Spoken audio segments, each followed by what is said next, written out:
We did it, guys. The next Xenoblade game has been revealed. Xenoblade Genesis, the 5th main entry in the series, coming only next year. So let's talk about it. This video will contain spoilers for every single Xenoblade game, up to and including the new story content in Xenoblade X Definitive Edition. It will make reference to, but will not involve major plot spoilers for Xenogears or Xenosaga. However, I will likely talk about aspects of those games' worlds that may not be immediately made known to the characters or player upon starting the game, so if you would consider those spoilers, tread carefully here. This video will also only be about the Genesis trailer and will not involve any analysis or speculation on the Nintendo Switch 2 editions for any of the numbered Xenoblade games. Look forward to that video, which hopefully will be much shorter than this one, in a couple days from now. I also think there are a few meta things that should be addressed prior to talking about the trailer itself. The first is that unlike Xenoblade 3's reveal, this trailer does not have English voice acting, though it has of course already been confirmed that the game will be dubbed into English. Now, 3 is the only main game that had English voice acting in its reveal trailer, while 2 did not, but 2's dubbing process was notoriously rushed and scuffed, an issue they clearly rectified in 3, so I'm going to assume they're not going to make the same mistake again, which would indicate that Genesis is a bit further out from release than 3 was when we saw its reveal trailer. 3 was first revealed in February of 2022 with an initial planned release date of September of the same year prior to it being bumped up. That's a 7-month difference, and since we already know Genesis is coming out in 2027, that just means it's not gonna be January 2027, but I think we can safely push it back at least a few months after that. And that's because Xenoblade 3's initial planned release date was September 2022. It really seems to me like Nintendo views Fire Emblem and Xenoblade as their two big, more mature RPG franchises, and at least since the start of the Switch era have mostly alternated between them. We know Engage was delayed a lot, so ignoring that, Three Houses came out in summer of 2019 as well, so I really think that Nintendo likes to have their RPGs in that summery slot.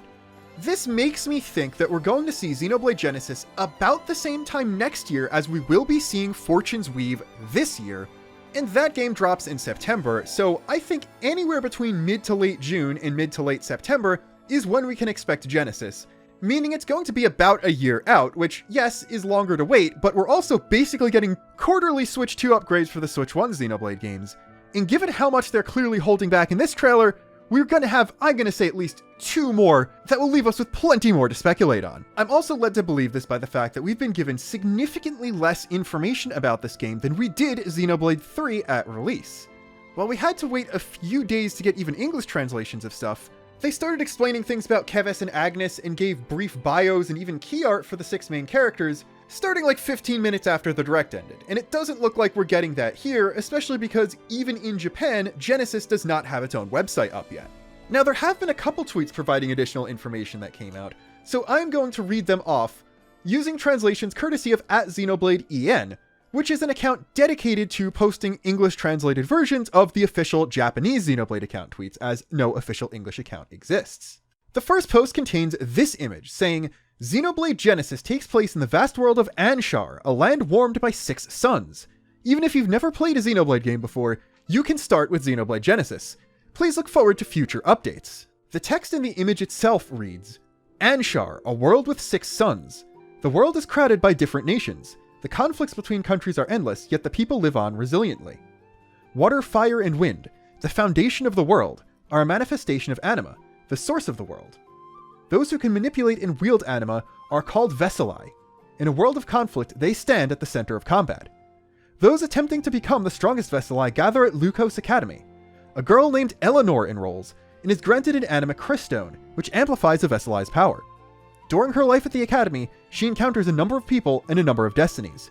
What is the true reason for Eleanor coming to the Academy? We will be talking more about Eleanor's possible character and motivations later, but it is worth noting she is the only character whose name is actually given. Eleanor is, of course, the pink-haired girl with elf ears who clearly seems to be the main protagonist of this game, which is really neat. This is the first no caveats female protagonist in a full-size Xeno game since Shion Uzuki in Xenosaga 3, a game that released in 2006. That is 21 years, a very long period of time. But yes, we do not have names for any other character, so I'm just going to have to get descriptive when I talk about different scenes in the trailer. Also, the name Eleanor itself may be subject to change in the English version, as it has only been provided in Japanese material, so she could have a different name in the localization, and everyone who's translated this passage so far may have been interpreting her name wrong, as it is only written in katakana. However, people may be jumping to conclusions to try and make a connection, so I'm going to point this out here. I have checked. Eleanor from Xenoblade Genesis' name is written differently in katakana than Eleonora from Xenoblade X. So while it is possible that her name is designed to sound similar to hers for some unknown reason, yet she is not named exactly the same. This isn't another situation like Vandam or Tora being used as the name of a supporting character in Xenoblade X before a party member in Xenoblade 2. As for other tweets, the next one says, "Following the conclusion of Xenoblade, a new saga begins with Xenoblade Genesis. Just like the previous works in the series, the director is Monolith Soft's Tetsuya Takahashi." Now this is some very stern wording here. Following the conclusion of Xenoblade. I think anyone reasonable can tell that this is just referring to the Numbered Clouds trilogy, which came to an end with Future Redeemed. And yes, Genesis is clearly beginning some sort of new storyline. Maybe it will get its own sequels, maybe it will get its own sequels in the style of Xenoblade 2 to Xenoblade 1. We don't know, because Genesis itself has only just been revealed. But that does not mean that this is going to be completely disconnected from the rest of the series, or that it has no relation to previous continuity. Now, I'm of the personal opinion that Anshar is not the future of the world at the end of Xenoblade 3 and Future Redeemed, or potentially even in the same universe. However, it is connected to the larger Xeno multiverse, and I would be incredibly surprised if no conduit shenanigans, or characters acknowledging the existence of other universes or things like the Rift. Even if there's no direct tie, it is, as Takahashi once said, all within the larger flow of space-time. This game is set in the same multiverse as the previous Xenoblade games that came before it, even if there are no significant direct connections. I've already seen people saying that this was intended to be a new IP and just given the Xenoblade name for brand recognition. I don't believe that's the case. This is a Xenoblade game through and through, and the stark differences from the rest of the series are because it is a new beginning and a new starting point, so they're getting more experimental and trying things Xenoblade and Xeno as a whole might not have necessarily done before. The dropping of the number and just going with a pure subtitle is, first off, a way to represent that this is a new arc, and not being called Xenoblade 4 means people are going to be a lot less trepidatious about picking this up as their first game in the series, and I would not be surprised if it's an easier starting point than say 2 or 3 would be. And also gives the Western localizers an excuse to finally drop the Chronicles from the name of the series that they just kind of been stuck with having there ever since Xenoblade 1's original UK localization added that for some unknown reason. The Japanese names of the games never had that, and now with Genesis for the first time, the game's title in every language is simply just Xenoblade Genesis. This also confirms that the next-gen RPG project directed by Tetsuya Takahashi that was soft announced with recruitment drives a couple years ago was this game. And based on what was talked about in that press release, and Monolith's new R&D division, there are going to be a lot of new development techniques that had not been employed previously in the series. The next post reads, "The music that will enrich the adventure is being produced by composers such as Yasunori Mitsuda, lead composer, Mariam Abu Nasser, and Manami Kiyota. Additionally, choral vocals will be provided by the vocal ensemble Anuna." This is something I'm slightly surprised about. I did not think Mitsuda would be coming back to at least lead compose another Xenoblade game, but of course I'm happy to have him back. Abu Nasser was newly brought up to lead composer credits in Xenoblade 3, though she did work on at least 2 beforehand, and went absolutely nuts with some of her contributions, especially to Future Redeemed, and Kiyota has been around since Xenoblade 1. We don't know if this is all of the composers. It does not seem to be based on the wording, but that could be a quirk of translation. And it is also nice to have the vocal group Anuna back, as they're the ones who worked on the choral songs in Xenoblade 2. So it looks like we're once again rocking with an all-star lineup of composers who've worked on previous numbered Xenoblade games. Yes, everything about this game looks a lot more numbered game style than X style, but based on the traversal options we've seen in the trailer, I think there might be a bit more open world or at least exploration-based content in this game, and it's going to be a bit closer to X even than Xenoblade 3 was. It's a new story arc for the series, it's a new beginning. They don't have to be beholden to the Xenoblade 1 formula, even if the game doesn't have X in the title. The final post reads, "The character designs for Xenoblade Genesis are being co-designed by Mai Yoneyama and Palo. Look forward to seeing what characters they've drawn." Yoneyama has a very distinct art style that is, I think, pretty evident in a few of the characters already seen in the trailer, and there had been rumors that she was working on quote-unquote Xenoblade 4 for a while, So neither of these announcements are particularly surprising, but I do think it's worth noting that Yoneyama and Paulo were the designers of the 2 DLC heroes in Xenoblade 3. Yoneyama designed Masha and Paulo designed Ino and the final form of Alpha. This seems to indicate that since we knew Xenoblade was looking for a unique aesthetic and style for a while now, and it seems like they brought back Masasuke Saito for Xenoblade 3 as a compromise because they hadn't found that unified look at the time, they were using the DLC heroes designs to test out seeing how both of those designers' styles would look just in the context of a Xenoblade game and in the context of a 3D model in a Xenoblade game. So not only was this testing out the styles, it was also giving the modelers and animators experience working with those designs. This also suggests to me that maybe more of the humanoid characters would be designed by Yoneyama, and Paulo would be handling stuff like mecha designs. So I think we've seen more Yoneyama work in this trailer so far, as despite this being a Xeno game, there are no mechs yet, though they will obviously show up at some point. At last though, we can begin analyzing the trailer proper. It opens on a port town, in the sun, at the base of some cliffs, and with a large crystalline structure in the ocean nearby. The town is a relatively grounded one, but there does appear to be some sort of floating coliseum offshore, which is very surprising because that looks like something out of Fire Emblem Fortune's Weave, and not out of a Xenoblade game. And that, I think, is the first big talking point. This game is very aesthetically different than any Xenoblade that came before it. And I don't just mean an art style. Of course, there are different artists at the helm. It's going to look different. It's on a different system. It's going to look different. Environments in X look so much different than the Number Trilogy. That's not what I mean. This game has very, very heavy medieval fantasy trappings. And I think this is a debate, largely because it's a Xeno game. I wouldn't consider it to this degree, but Xenoblade 1 and 2 were both definitely fantasy-styled games that revealed sci-fi later on. And there are already some very, very big hints that this seeming fantasy world is, if not using advanced technology for its magic, in a very technological setting that could only come from the sort of high-tech sci-fi stuff you'd see in a typical Xeno entry. And also keep in mind, even in Xenogears, the world, the setting, and the story as a whole, for a decent part of the game, is very much a typical fantasy-style JRPG, but everyone has a mobile suit. It's just that the mechs aren't front and center here, which I think is going to make the debate even stronger in the end. This is accentuated by the very next shot, which shows a sailing ship seemingly going away from the port town we saw before, but there is no horizon. The ocean curves up and fills the sky itself. Unless the game is tackling some kind of Hollow Earth story or concept, we're already looking at something with a sci-fi explanation behind it. Is it a Dyson sphere? Is it a ring world? Is it a rotating O'Neill cylinder space colony? I don't know. But the fact remains, this relatively low-tech medieval fantasy society seems to be in some sort of sci-fi megastructure, and it's likely they're not aware of this fact and will eventually learn something like this at some point during the game.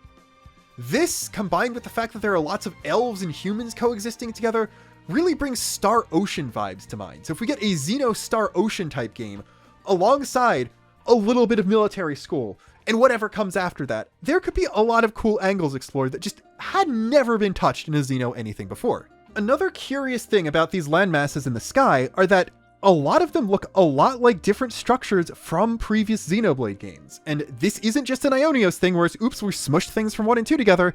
There are things from X and possibly even 3 included. We get a look at land in the sky a whole bunch of times, but just in this first shot, there's this flooded circle that looks like the inner ring of the palm of the Mechanis where the hidden Machina village was located.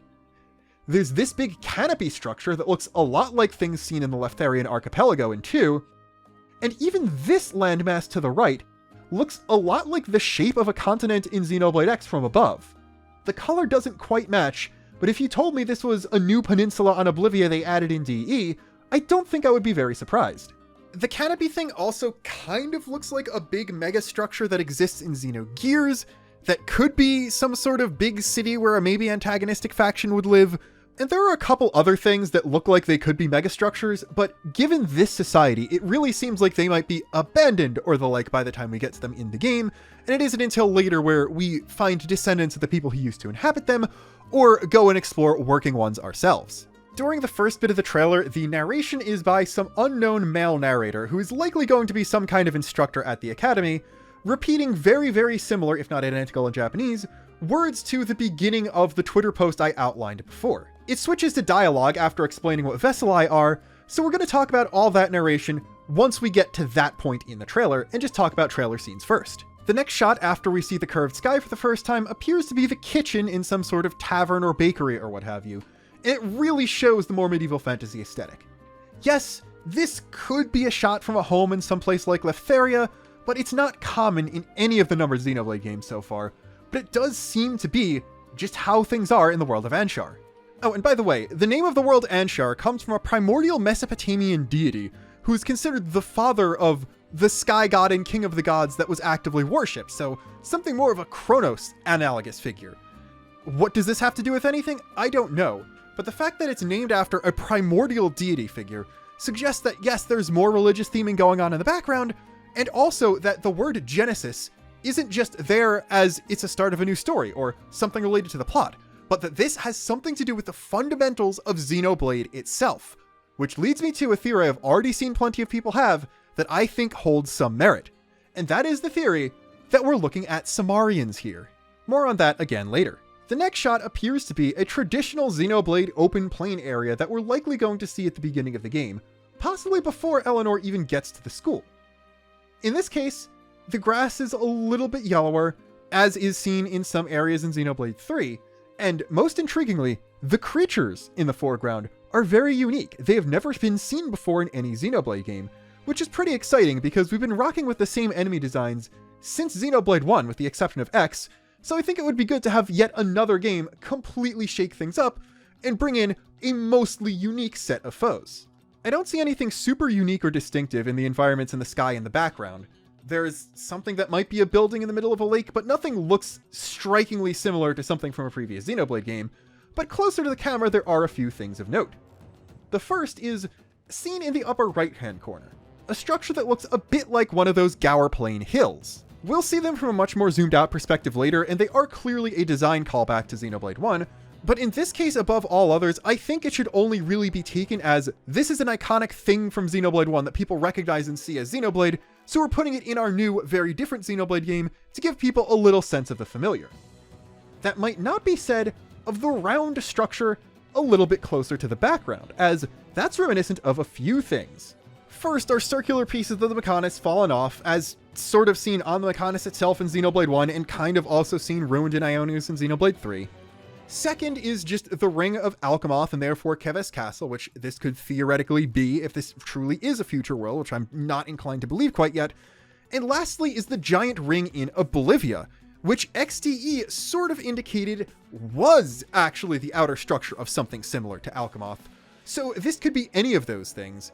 And if this world is connected to the Samarians, well, considering Clorians are also connected to Samarians, and the Oblivia ring is confirmed Clorian tech, I don't know, there's probably something there. The next shot is of the port town itself, where we can see both people with rounded ears and pointed ears outside of what looks like a shop. The town is a lot more colorful up close and personal than it was in the wide shot, so I think even if we're looking at an aesthetic very unique and new to Xenoblade, we're not going to be lacking in terms of color and environmental diversity and creativity. I don't really have a lot to say about the buildings here. They mostly seem like either residential or commercial buildings, but there is this one square structure in the background that looks like it could either be some sort of fortified tower or some sort of other institution. My mind jumps to a church. We've never had real direct showing of kind of smaller scale religious presence in a Xenoblade game so far. We've had the Cathedral in NLA and Xenoblade X. We've had the Bionite Order existing, but no real talk about Hom's religion beyond worshipping the Bionis in some nebulous way. And while the Indoline Praetorium exists, it only really exists insofar as its Vatican exists. We don't really see any regular branch churches or even something like a cathedral in any of the major capitals in Alrest.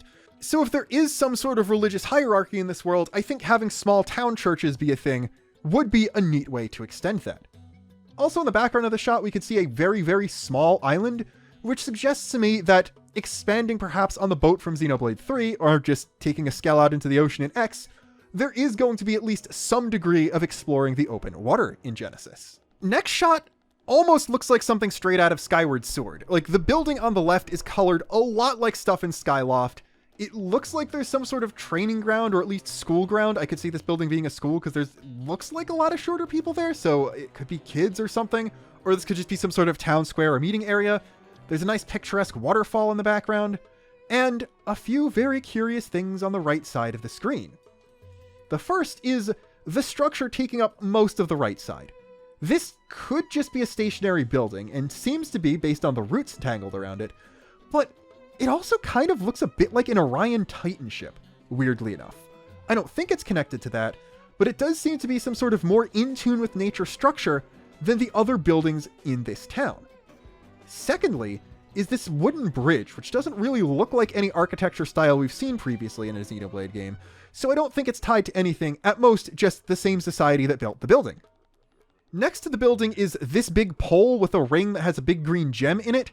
I'm guessing this has something to do with the anima crystals, which appear to grant Veseli their powers, and this is some sort of power repository, either for use by the public or just used in maintaining the building, or as some sort of more powerful lightning rod or protective measures or something. What I think the most interesting thing here, though, is the brand new Xenoblade race, seen on the right side as well as kind of mingling around in the square. And that are these people, who are beefier than the humans and elves, have gray skin/fur and mostly light-colored hair, as well as tails. They appear to be some sort of cat-like race. However, this does not match either of the two cat-like races we've seen before in Xenoblade games.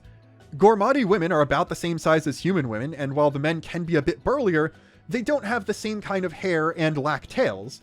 And while Rothians are a bit fiercer and more animalistic looking, they tend to be a bit more lithe than the cat people we see here, with even someone tall and muscular like Gajarg not being proportionally that much different than a human.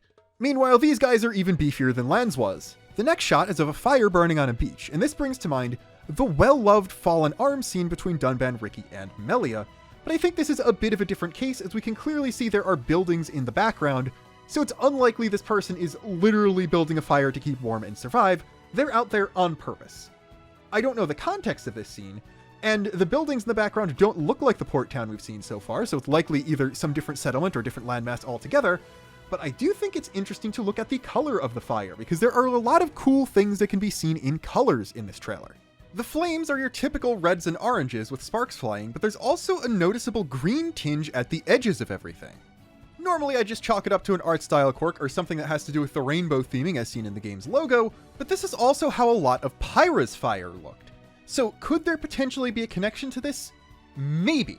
The idea that anima forms everything is similar to the idea of ether forming everything in Xenoblade 1, and ether still being the main magic system in Xenoblade 2.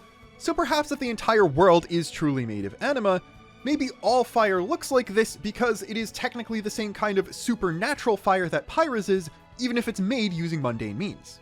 We do also pan up to look at the sky, and we can see stars in the night sky, which is interesting because we don't see an open sky in most other places. We would just see the world curving up because something about it is concave. This leads me to believe that the ring world theory might be a little bit more true than the giant space colony or Dyson sphere thing, or that there's simply something going on at night that prevents you from seeing too far in the distance. Another thing worth noting though is that there are 5 big orbs of light in the center of the sky, and when we see Anshar's 6 suns later, we'll see that there is 1 big greener sun, and then 5 bluer suns orbiting around that.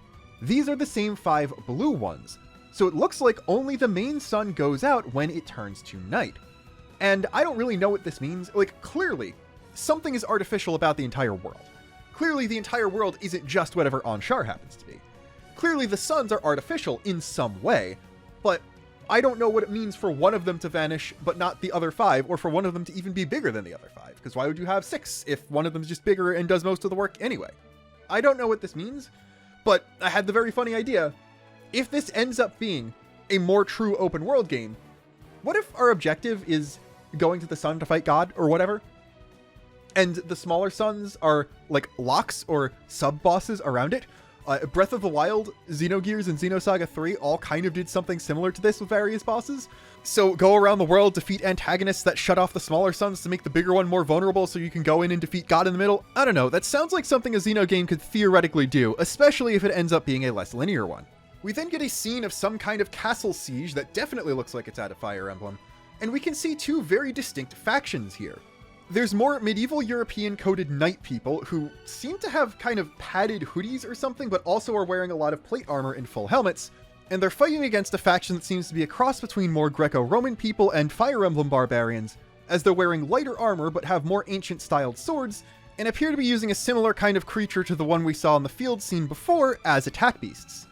Now, I can't quite tell who the trebuchets belong to, who's attacking the castle and who's defending it, but this is clearly one of many conflicts between the many countries that exist in the world of Anshar, and I think, unless this is in the distant past, there's a very good chance at least one major character we see at the Academy is from one of these nations, and it's possible this scene is either from their backstory or something that's going on in their homeland while they're at the Academy doing plot stuff. Our next clip is of a white-haired girl with elf ears who we're going to see a lot later and appears to be a major character, wielding two ornate kind of rapier-looking swords and flinging a large fireball at Eleanor, who draws her one blade to try and deflect it. Certain shots later in the trailer seem to indicate this girl is in fact a party member, so it looks like she's going to have a rivalry with Eleanor and possibly either be forced to work with her on some sort of assignment, or just eventually become friends and join the party properly later on.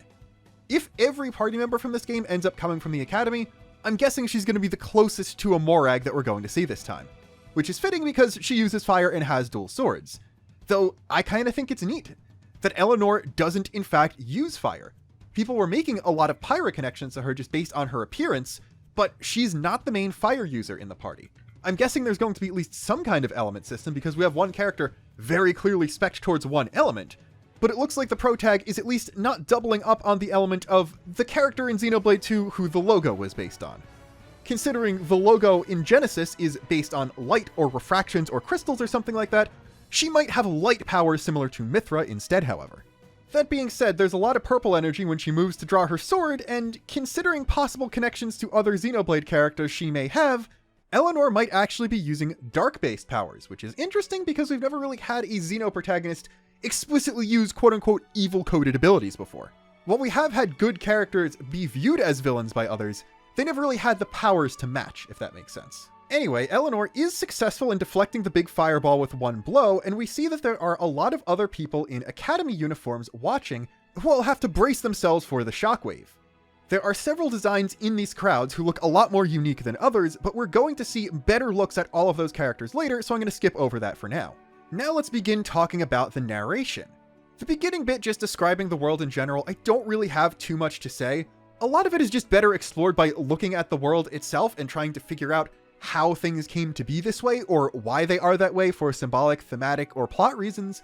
It's just a fantasy world with a lot of conflicts and some neat sci-fi twists that will probably come into play much later on in the plot. The big thing, though, is the concept of anima, which, as I already mentioned, is seemingly being viewed much like how ether was viewed in Xenoblade 1, but we're giving slight more specifics, as water, fire, and wind are described as the foundation of the world. And that's a little weird because if we're going with the classical Greek elements, we're missing Earth. And if we're going with the classical East Asian elements, we're missing 3 and adding wind, which isn't one of them. This does, however, leave us with a trinity of elements. And if each one of them ends up being associated with one of the Trinity processor cores, we might be able to, process of elimination, figure out which one Eleanor will end up using, because she seems to be heavily associated with Logos. You'd think that fire is the easiest association with Pneuma because of Mithra. However, the word Pneuma itself can also mean breath or wind, in addition to just being a reference to the Holy Spirit. So I think wind, which is also usually associated with green, would be the thing that makes the most sense to be the Pneuma element. You could go a lot of ways with associating fire and water, but I think just by process of elimination, because there's a major character who's using fire who isn't Eleanor, I think Eleanor is likely going to be the water one if this association holds. And you could do things like, oh, the burning bush, and red being the cover of the Ontos processor, to associate Ontos with fire and God the Father, which would then make Eleanor the Son, Logos. Jesus walked on water, that's a thing, that kind of makes sense. I mean, there's a little bit of blue when she draws her sword too, she could have water powers, we just don't really see a whole lot. But yes, anima is a term that I have mentioned plenty with regards to Xenogears and Xenosaga, and it appears to be coming back here with a vengeance, as it has supplanted ether as the term for magic in this world. In Gears and Saga, Animus and Anima are two very powerful, diametrically opposite but not necessarily opposed forces, representing either the masculine or feminine. The associations actually switch in between Gears and Saga, which is one of the first ways the Xeno series has played around with the concept of gender in the past. In this case, Veseli is the word used for people who are capable of using anima as some sort of mage or whatever. And Veseli is obviously a title derived from the word vessel. Now, the things powering some of the mechs in Xenogears were called anima relics. Something similar also exists in Xenosaga. However, those were called vessels of anima. And they were also purplish, a similar color showing up in logo stuff, and then also now here with Eleanor. The Japanese name for the term combines words for knight and vessel as well, so it is intentional that they are supposed to reference vessels. And I guess Veseli is supposed to be vessel samurai or vessel vassal samurai or something like that, which does all track with everything we've seen. So there were 12 vessels of anima in Saga and anima relics in Gears. I'm going to assume that, given there's an entire school for it, there are going to be more than 12 Veseli in the world. So what's up with that? And what's 6 suns? That's half of 12. Did the power of anima just get divided more than it usually does in this world? Are people tapping into some sort of fundamental collective unconscious force? But they also need to use specific items to do so. It's very, very interesting, and I really don't know what to make of this quite yet. There's probably some deeper secrets behind the Veseli, but is that something the Academy itself is setting up? Or are they unknowing of the truth behind everything as well, and simply think they're doing what they should be doing to raise a new generation of Magic Knights? I don't know. But we have to remember that we were explicitly told before being shown this trailer that this was just early scenes, basically. So the school stuff, I'm not going to say it's a complete red herring. I think there's going to be a lot of time spent at school, but already we've seen a lot of scenes that don't really take place there. Already we've seen a lot of varied environments that clearly aren't just near the school. And this is only the beginning. I can't imagine the school staying the main hub for the entire game like NLA is for Xenoblade X. It seems primed to be something that gets attacked and destroyed and be the Colony 9 thing.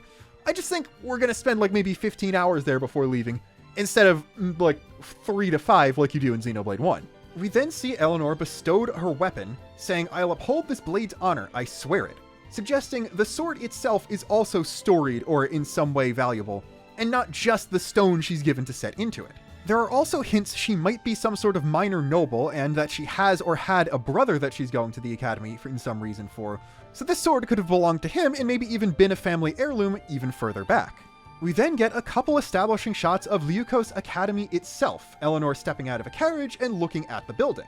The name is derived from a Greek word that does show up in Greek translations of the Bible, used to just mean brilliant white light, often associated with angels or innocence. So this could mean a whole lot of things. Is this just another simple religious reference? Is this a reference to the dazzling white light of Mithra specifically, and this has to do with any sort of Pneuma theming going on in the game?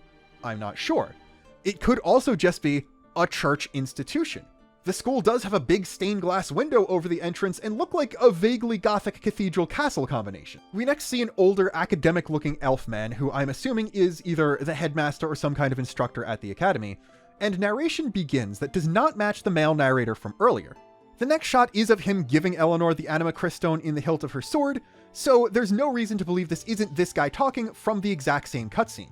Anima crystones seem to be some sort of powerful stone that makes a Veseli more powerful, but also, quote, records its bearer's thoughts and actions, end quote. Is this in a way similar to the Iris? To collective unconscious shenanigans? Does this back people's souls up into the rift? Maybe so Veseli are functionally immortal and can keep coming back in certain ways? Not sure on that yet, but given the Logos associations, it could also work in a similar way to how core crystals worked, sending information on the blade back to the Aegis and to computers and stuff in the Radamanthus space station. Now, again, I think this is a different world. It might just be Malos around and nobody else, but that doesn't mean that there can't be things that are similar to other things. We'll see stuff that looks a lot like Ouroboros later. I don't think it's literally Ouroboros the same way it shows up in Xenoblade 3. I think it's something similar to how the Ares in XDE is similar to Ouroboros, but not the same thing. The same type of power being expressed in a different way, in a different universe, because different civilizations can access that power through whatever way they find, and it happens to be different each time. I am guessing that Veseli are directly using conduit power in some way, and these anima cryststones function in a similar way to anima relics or vessels of anima, just not with the mech involved, though there are going to be mechs later, I'm sure. The important thing I've been dancing around is Eleanor's cryststone certainly looks a lot like an orb version of the Logos core as depicted in Future Redeemed, with the new spacey effect that all the Trinity cores are given in shots showing the actual processor. Now, it could be that every cryststone contains a fragment of Malos's power in some way, or something similar to how the Ares cores were split in some way derived from the Samarian conduit, and that's how these all work. But it is also distinctly possible that in some way Malos's soul ended up inhabiting a specific relic, like how other people's souls inhabited specific chunks of origin metal in Ionios, and that found its way into the world of Anshar, and now into the weapon of this new protagonist. I mean, Ontos' power alone was enough to create the entire world of Xenoblade 1, effectively. Nothing's saying that the other cores wouldn't be capable of doing that too, even if, as expressed by Malos, Logos' power seemed to be a bit more about destruction. Could Malos, either inadvertently or intentionally, have created this entire world for whatever purpose? Did he take to heart the what-ifs about Rex being his driver so much that he decided he wanted to be the Sword of a Xenoblade protagonist so badly that he was willing to create his own 3 houses to do so? I'm not sure. All of these connections may just be thematic or parallels or the like, but there sure is a lot of stuff that looks Logos-y going on here. Although, to be fair, it's not all Logos, as the cryststone then transforms into a shape that that looks a lot like Numa's sword. So there's something referencing to Aegis is going on here, and I don't know what it is. Especially because we don't really see Eleanor's sword change shape at all. So it's not like the cryststone takes the shape of what its power can do to the sword, as far as we know. Lots of things that can be thought about there, but I think we have to move on for now. The instructor continues, saying that every aspect of Eleanor's life at Leukos, academic and otherwise, will be intertwined with that stone. Now, I don't know entirely what this means.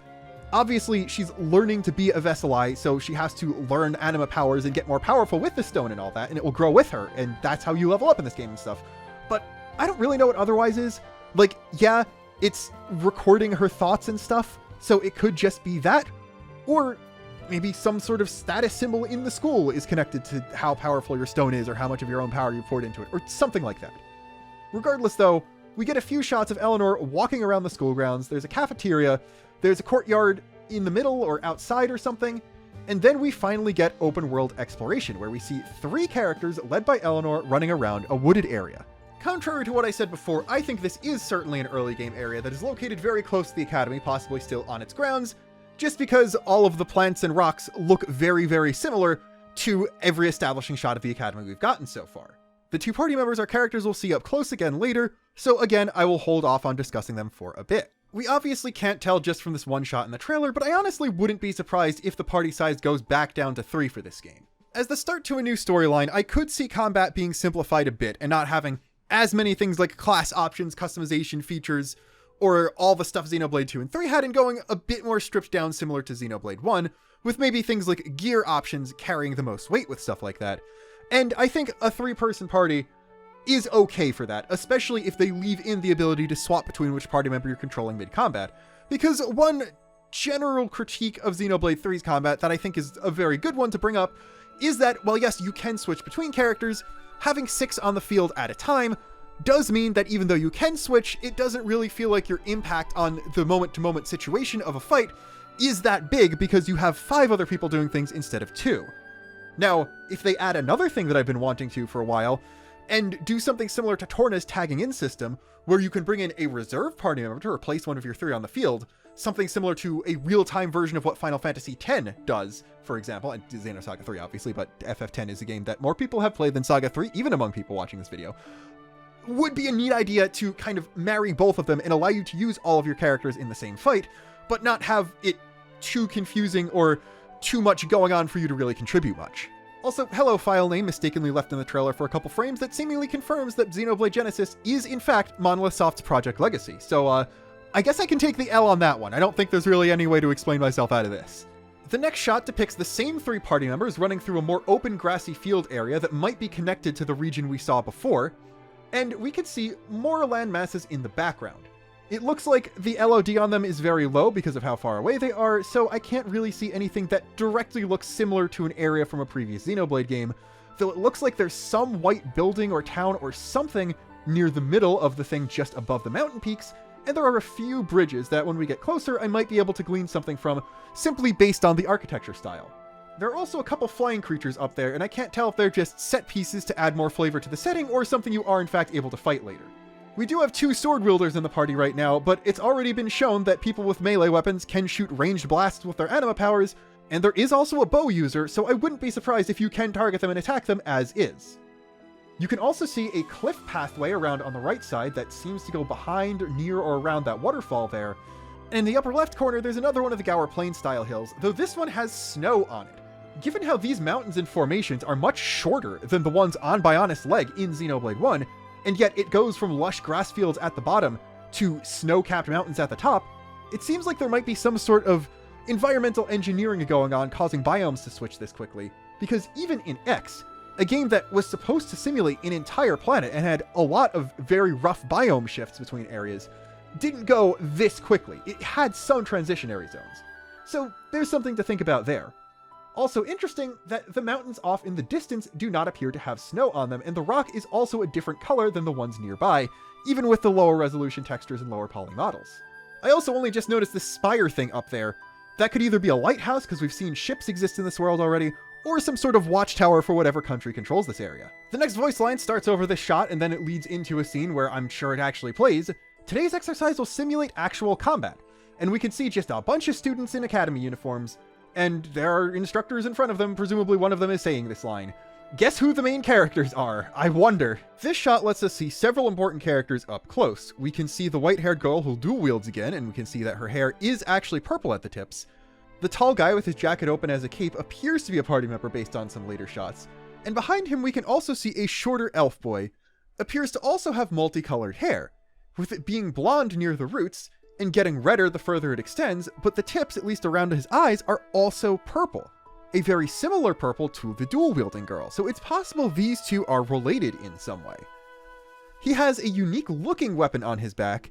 It looks like the stock of a rifle with some kind of medallion set into the side of it, but I can't see any sort of trigger mechanism, so it's possible it's more some kind of wand or staff thing that's different than all the other big long stabs we see everywhere.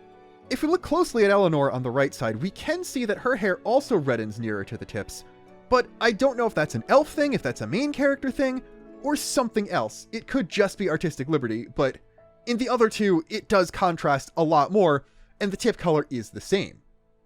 Most people appear to be just carrying generic swords, but in addition to the rifle wand thing, Eleanor's weapon, and the white-haired girl's weapon, there are also a few polearms, some bows, and some long stabs.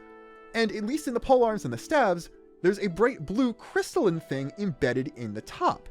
And I'm assuming those are cryststones, and every fighter, even Veseli in training, has one embedded in their weapon. It remains to be seen if some kind of weapon switching system exists in this game at all, so I wonder how that's going to be handled if there is, or if characters are just going to use exactly one weapon the entire time.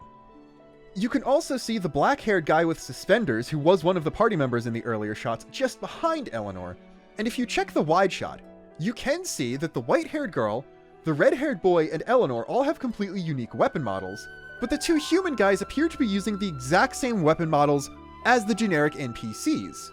The blonde has a greatsword, although it looks like a bow in the close-up due to perspective, and the black-haired guy has a one-handed sword, which you can also see on his hip in the running shots. Additionally, the third party member in those shots, a purple-haired girl who we're going to see later, appears to be using the same generic bow model as NPCs carrying those. So weirdly, it seems to be some sort of racial division, even though some of these human characters clearly are very important people who are going to be major to the story. So I wonder if that actually has something to do with why characters have certain weapons. Maybe the elves, or whatever they are, have unique affinities with anima or cryststones that allows them to use specified types of weapons that just aren't accessible to other people. There's also talk of nobility later, so maybe the elf ears are indicative of noble blood, and they do something with that as well. We then see the same party members as the other shots, Eleanor, the black-haired boy, and the purple-haired girl, mount these creatures that are kind of like wolf, horse, bird things, and they're leaving a small village that consists of houses that look the same as the one in the background of the previous shot, so it's likely the students traveled here and are now leaving for their exercise. Considering Xenoblade 1DE just added a new vehicle for traversing the areas, it looks like this game will actually have multiple vehicles from the ground up with the areas designed for them, and that's really exciting. I love the idea of new traversal opportunities, especially in a more fantasy-aligned Xenoblade game, where you can't just immediately give everyone a mech, although I wouldn't be surprised if we get at least one, and that is the party's quote-unquote airship late in the game. The snowy mountains in the background of this shot could be the other side of the ones we see earlier on, meaning they crossed from the academy through the Scour Plain area to get to here, but also the trees are reminiscent of the wood shot from before too, so it's possible this is just the closest village outside of whatever town the academy itself is located in. In the next clip, which shows the creatures dashing, we are actually back in the Gower Plain area, as evidenced by the fact that the same landmass with the bridges and the weird white square thing is visible in the background here too, as well as the cliff with the passageway and something that might be kind of an Orluga-y thing. So whatever the case is, this area is an early game area, and it seems like somewhere the characters are traversing during this exercise, which has to be something very early on in the game. Next, we see the purple-haired girl on the ground in front of one of the new horned creatures, with Eleanor swooping in to save her, the voice line saying, "I think I'm finally starting to get a handle on my powers." And it looks like she is, because she doesn't only take the horn off the creature, but also completely removes the top of a nearby boulder. So this is likely another early game thing, where she's starting to learn how to control her powers, and you probably get a new art or new battle mechanic after this. Frame by framing the beginning of the clip shows that purple-haired girl's bow has some kind of bandana or ribbon tied on it that's mostly green but does have some pinky purple splotches on it, which seems to be the only thing setting her weapon model apart from all the other generic bows in there. And while I looked for where a crystone would be on it, I wasn't able to find a setting for one. Next clip takes us back to the arena with the students watching, where Eleanor and the white-haired girl were fighting before, where we can see the dark-haired boy, who's a party member, fighting an elf with light hair that has dark blue tips, so it does seem like at least some of the elves just have that as a hair feature. They're using mostly identical swords, but the elf's has what appears to be a red crystone embedded in the crossguard, while there appears to just be an empty setting on the humans. None of the blobs in the background are distinctly any other of the major characters, but in the foreground we can see the archer girl take a step back when her fellow party member charges. When he does this, he glows with a very similar purple light to how Eleanor does in the earlier scene, so it looks like using some sort of Veseli power causes that sort of glow, suggesting once again that while not all Cryststones are Logos purple, it isn't just Eleanor who might be using this Logos or Logos-esque power, and that's just standard Veseli procedure. This ground slam is of course reminiscent of Guernica Vandam's at the beginning of Xenoblade 3, and when he does hit the ground, a whole lot of lights come out. Now, I might just be reaching, but the whole theory about anima having some sort of collective unconscious connection is kind of lent into by the fact that these lights are very similar to the color the rift is painted in Xenoblade X Definitive Edition Chapter 13.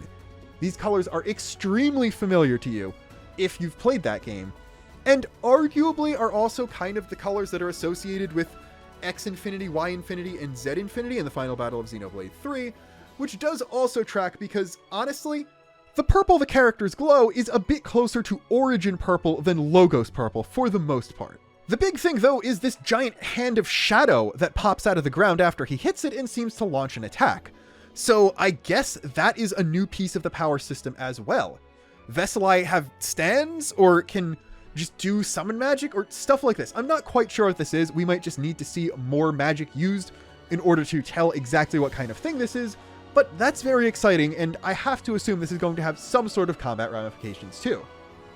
The line on screen, presumably from this guy, is, "Killing is part of a Veseli's job, you know." And in the next scene we see a close-up of him, where he says, "I wonder how the victims feel about it." We don't know who he's talking to here, but based on a lot of shots in the trailer, it does seem to be like he is going to be the main male character and the deuteragonist next to Eleanor, So he is probably speaking to her, and this is one of their first conversations that establishes what their relationship is going to be like. That being said, it seems like Veseli are not just knights in a traditional way, because the way he makes it seem is that they're assassins of some sort, and their job is to actually kill specific people and not just fight against people, if that makes any sense.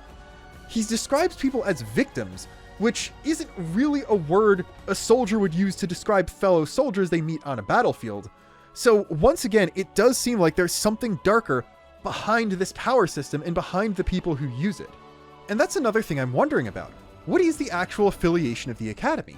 We know there are many countries and they frequently war, but who is the Academy for? Is it, again, something superficially similar to Three Houses, where it welcomes nobles and commoners alike from anywhere in the region, or is it something specific? Like, are they actually training holy knights that go on crusading for the church and stuff? There's talk about souls being purged and the like, so it's clear that in-universe religion is going to be important as well, and it's not just going to be references to real-world religions, but I really don't know what this means. We finally get a good close-up look of the purple-haired girl next, though, as she says, "Let's find the truth together," and has a floating green stone of some sort that is glowing in a very Numa-y color held out in front of her, though her body is still glowing the same purpley pink tone that the other two characters were when they were using their Veseli powers. So my guess is that this is her Crystone, and she's formally bonding with it in some way. Now that we can see her face, we can see this girl is very Miyabi/Old Tornin coded, just based on her general appearance, her haircut, and especially the accessory in her hair, which has a similar knot thing in it to the symbol that appears everywhere in Agnes's aesthetic that originated from Torna and is especially associated with Laura in that era. Very interestingly, when the camera rotates around behind her, we can see, as far as I can tell, the bandana isn't tied around her bow anymore, and it does in fact have a vibrant green Crystone embedded in it, just kinda in front of the handle where the arrow rest is. This seems to me that the magic green rock is not in fact this character's designated bound Crystone, and while it might still be a Crystone, it might also be something completely different entirely. That, I mean, based on the line playing, which we know Xenoblade trailers tend to be deceptive, so I have no idea if it plays there, is, if not sentient, something that can be humanized in a way where she wants to find the truth with the stone, the person it might be associated with because they record memories and such, or other things like that. There's a lot of mystery here, especially now that I realized that no, this is not her weapon stone, although maybe she'll get a new weapon that this is bound to. In the sky, we can see the same small rocky island that's been in a few shots, and based on the trees and cliffs around, we are still in the vicinity of the Gower Plain looking area and the village from before. And next we have an absolutely nuts scene. First off the line, only the dragon's purifying flame can redeem a soul that has forsaken its faith. So we got religion here. We've got purging sinners. Is this the Veseli's job? Hunting down heretics and sinners or non-believers and stuff like that? That would be a very interesting way to take things. There's also an extremely cool fluffy white dragon with an elf on its back. And if you look closely, this guy's hair has the same gradient as the short elf from the previous scene, and the handle of his weapon is indeed the stock for some kind of firearm. So we see this guy later in the trailer again, and he's wearing a regular Academy uniform, but he clearly isn't here. This is a new outfit, so at least some characters are going to outfit change, and as far as I can tell, this is indeed the same guy we see from the Academy scenes. So not only does it look like characters are going to advance beyond simple students, at least at some point during the story, but we're going to get major changes in role or outlook. And at the very least, we're not going to have everyone stuck in the same uniforms for the entire game. I'm guessing they're going to keep them a lot longer than the Xenoblade 3 cats did theirs, but they're not going to have them for the majority of the story. Assuming the character speaking is the one shown on screen, this relatively meek-looking boy is in fact going to be the gun user of the game, and also someone who is in tune with dragons, who likes to punish sinners who've turned away from their faith. This could be a very interesting character. Like, maybe we get to see something like Yorin's character arc in 3, but it happens on screen the entire time, and we don't just time skip to him turning evil and have only a few conversations before he realizes the error of his ways. Also, there was some concept art for Xenoblade 3 where the Taion equivalent at the time was much slighter in stature than the final character is and used a sort of flintlock-looking rifle-type weapon, So this could be a concept partially rolled over into this guy. When looking at environments, I'm going to go backwards through this clip, actually. As in the last scene, we can see what appears to be a human mother and daughter looking at the dragon either flying over or about to land near them, and near them we can see a post that has the same green light we saw way earlier on in the trailer, so it seems like those are going to be common things just out and about in settlements. Up in the sky, we can see a small archipelago that looks like it has a lot of steep cliffs near the edges, tied together by a few bridges. And also, both the top and bottom ends have these white-looking spirally tower things on them. Now, these look more like natural formations or something left behind by a creature than deliberate human-built structures, but I'm not entirely sure what they could be. Could they be crystals grown over supports in the structure of whatever thing this world actually is? Could they actually be monitoring towers of some? Could they be something that crashed down to the ground? Did there used to be more suns, and this is what happens when they land on the surface? I don't know. But in the upper left-hand corner, we can also see another thing that looks a lot like Leftharian Islands. So once again, there might be some design influence from that there.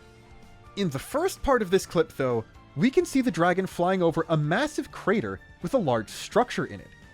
Leading up to that crater is a wooded path that has a lake or river in it, and a building near the end that also looks like some sort of religious institution like a cathedral or monastery, and has a similar big stained glass window over the entrance to Liukos Academy, though this one is a lot larger, and it looks like this one is not necessarily a place to be lived in, but something more somber or ceremonial or the like. The landmass is pretty large, but the crater and the mountains surrounding it do cover most of it, though we can see what appears to be another traversable path all the way to the left, including a large land bridge and some more dirt paths with evergreen trees near them.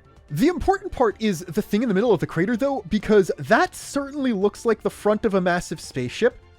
What is that doing here?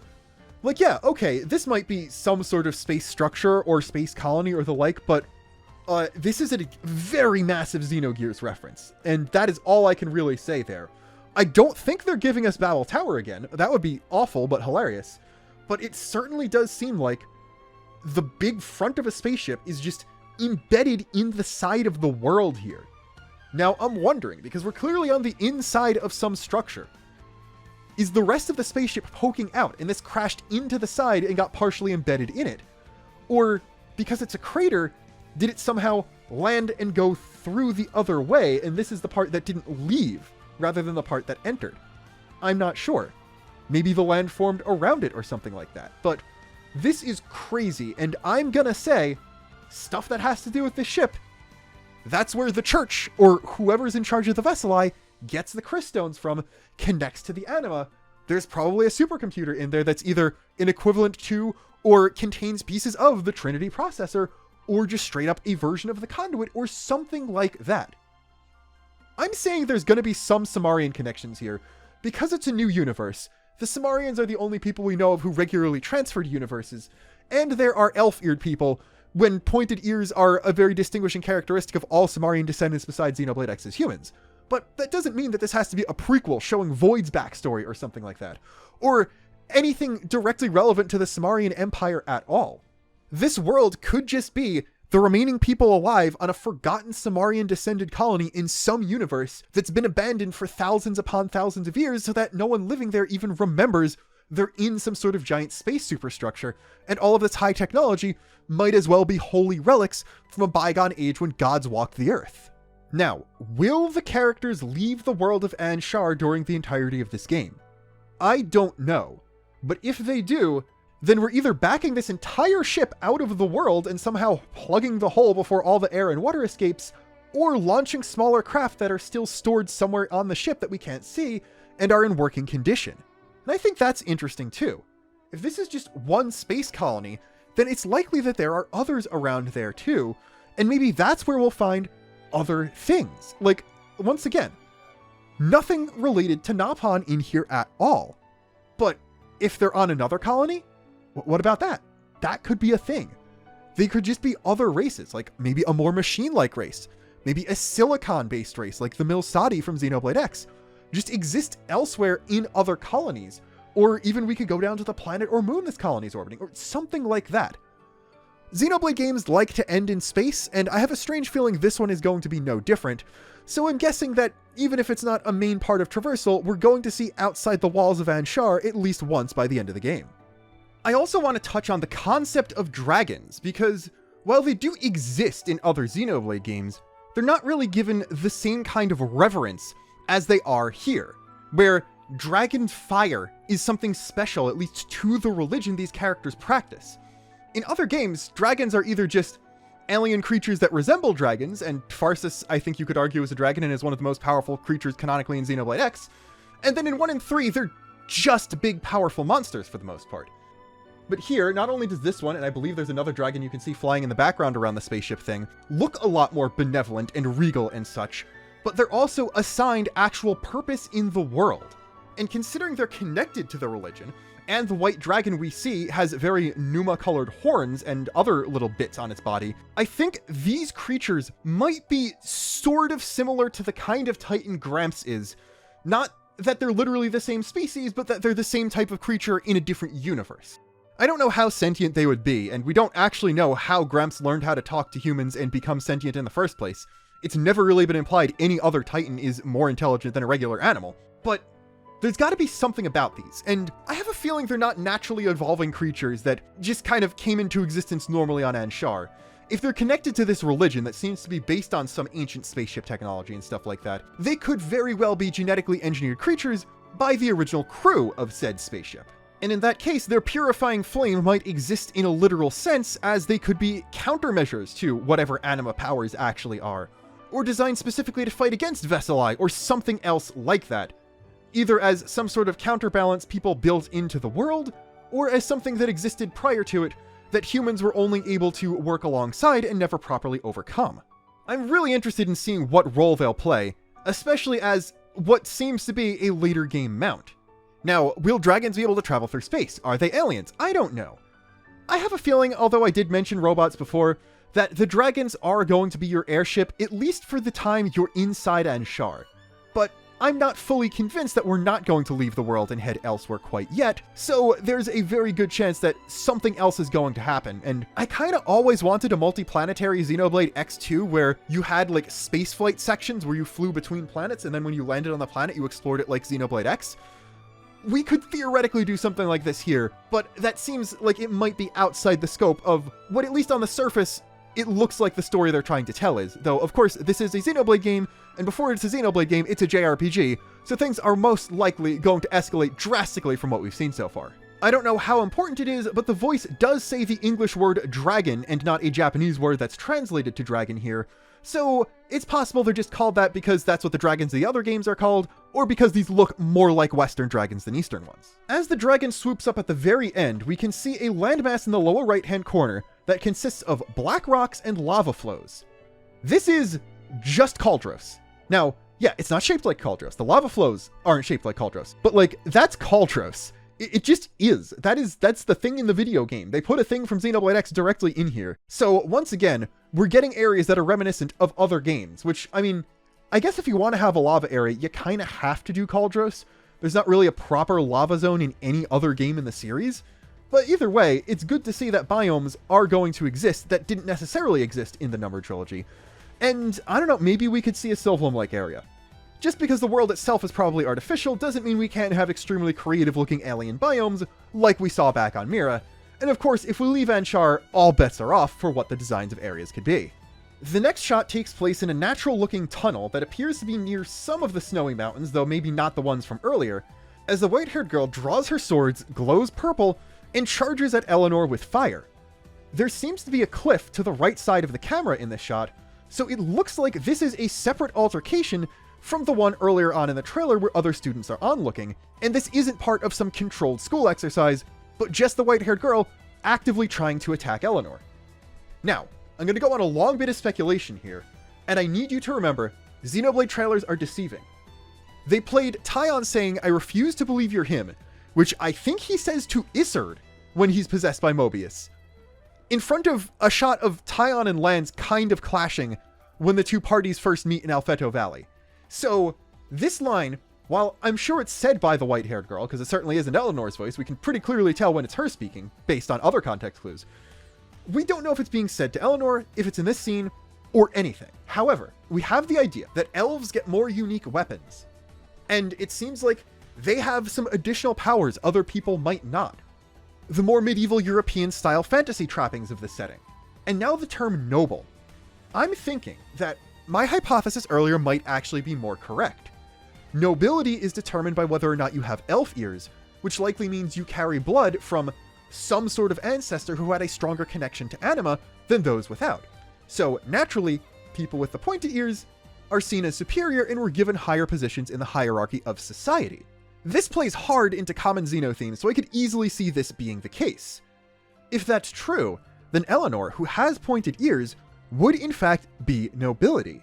And, well, this girl seems to have a chip on her shoulder regarding Eleanor, maybe just because she was the popular girl who was from a higher house or whatever, and sees herself as better and then got shown up by her on her first day.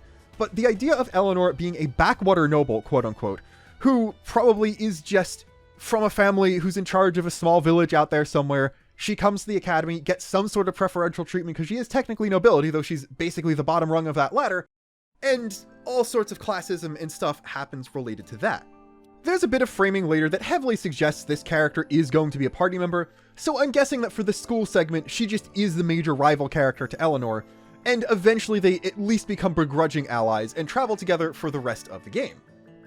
People have been making Utena comparisons, which I'm thinking is something that I'm going to have to see before this game comes out, but unfortunately my mind just jumped to, oh, Eleanor is in Reen Schwarzer's position, and this is more of a Eustace type character who's eventually going to come around to her. Trails in the Sky second chapter is coming out later this year. It's very likely going to be a game I can recommend wholeheartedly, and I don't pay attention to the fact that it comes out basically the same week as Fire Emblem. I'm sure you'll have time for 2 RPGs at the same time. If all of this is true, it means our protagonist is a noble attending a school for holy knights, but the entire order of the world is actually controlled by ancient, highly advanced technology connected to the conduit, which is something pretty unique as far as Xeno standards go. Like, this is a lower tech society in general. The High Entia, yeah, sure, are in a somewhat similar situation, and Melia could be a superficially similar character to Eleanor in that way. But it seems like we are treading different ground here, where we're just kind of directly implanting a Xeno backstory onto a traditional fantasy JRPG and just kind of seeing what happens to the setting because of that.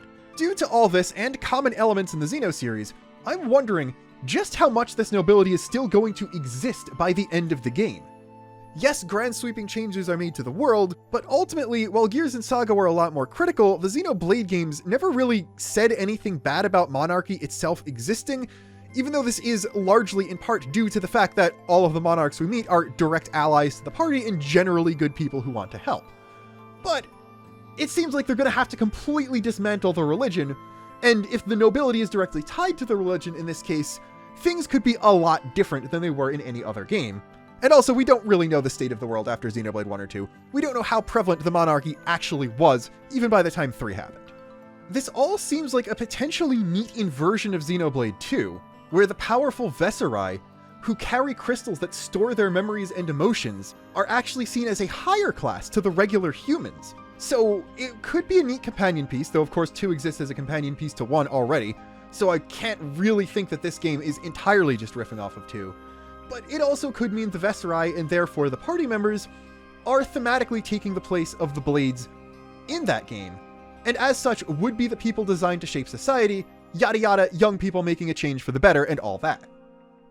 This scene looks like it's going to be one of the first intense fight scenes early on in the game. There's a lot of clear, cool looking motion cap work, and when we see the white-haired girl's face up close, it also looks really neat.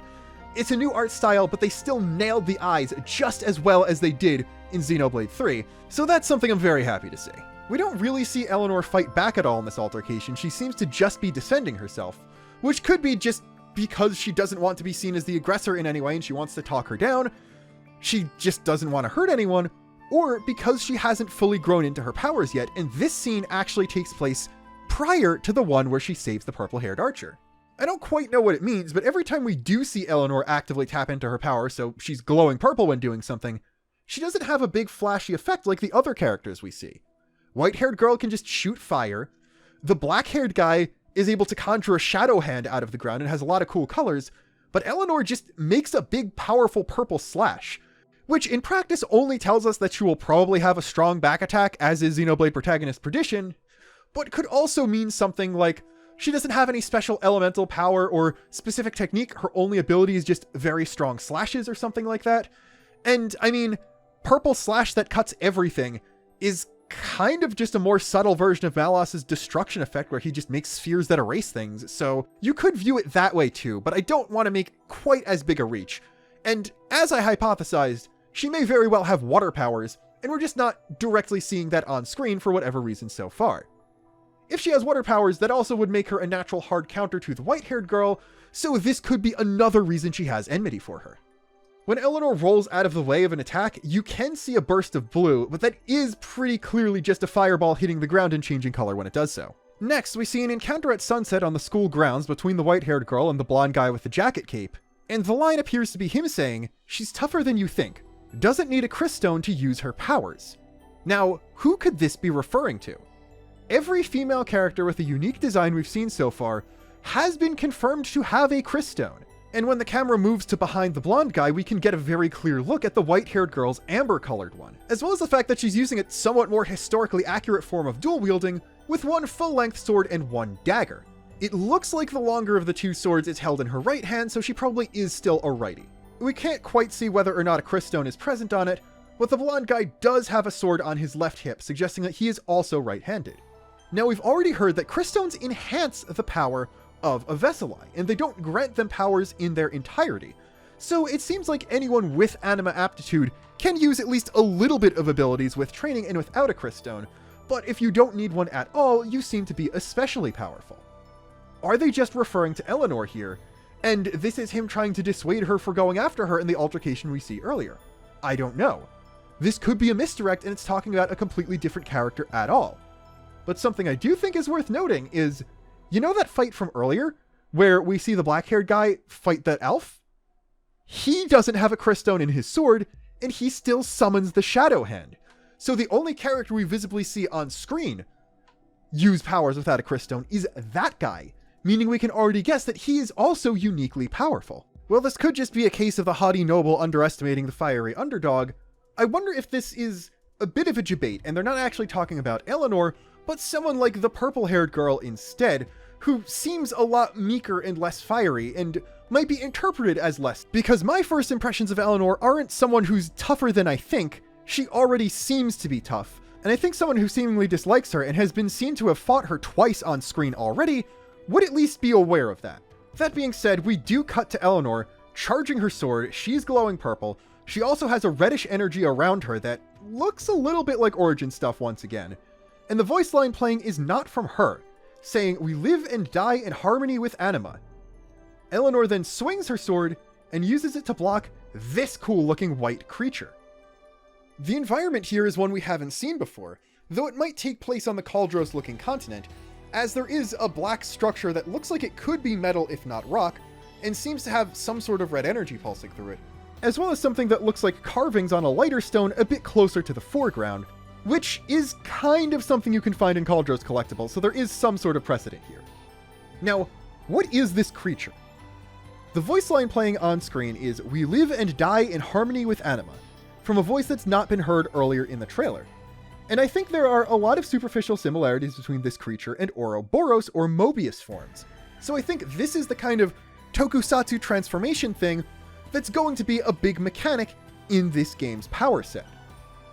We also can't really see any particular effects coming off of Eleanor's weapon, but it is glowing blue after she starts clashing with the purple-looking lightsaber that the creature swings at her, so maybe that's another hint that she's the water person. Considering we cut to this elf with minty green hair, it could be argued that the voice is from this character, and they also transform into the creature Eleanor is fighting, though I'm not entirely sure because the color scheme doesn't completely match. The architecture in the background could just be the academy, but it also looks like the circular stone stuff with a bit of stained glass that we've seen in other potentially religious buildings before, so this could be an official of the church if one does exist. Just because they look antagonistic and are shown right next to someone who clearly is an antagonist, does not mean they're actually going to be one though, so it remains to be seen exactly what role a lot of these characters will play. The next shot is of a holographic projection shown from a staff. The hologram itself looks a lot like the ones used in Xenoblade 2, but the technology appears to be different. And it's this masked acolyte person using a staff that has a crystal that looks different from the cryststones we've seen so far, so it might be a completely different type of magical artifact. Either way though, the guy shown here I've seen people compare to Old Man Gondor, and theorize it could somehow be connected to a younger version of him, or be an older Noah, which I could kind of see an older Noah looking like this. But we gotta pay attention to one thing, and that is the knot on his shoulder pad, because that is the same one the purple-haired girl has.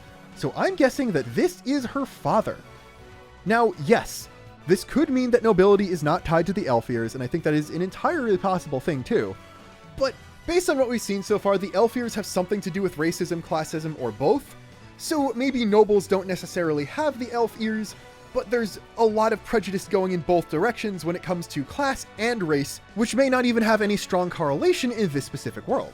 The guy looks stern, but not necessarily bad here, so I'm guessing the very evil sounding, "I'm going back to where I belong" line is not being said by this character. And this is simply a shot from another scene being intercut in here, just to show off more character designs and be like, hey, we've got some older characters, we're not just only focusing on students at the academy and stuff like that, or just to build intrigue in a more general sense. I wish I could tell you where he is located, but the background is too blurry, and while I could possibly guess that the person with the staff is some sort of religious official whose entire job is to facilitate long-distance communication using these hologram staffs, that is simply just conjecture.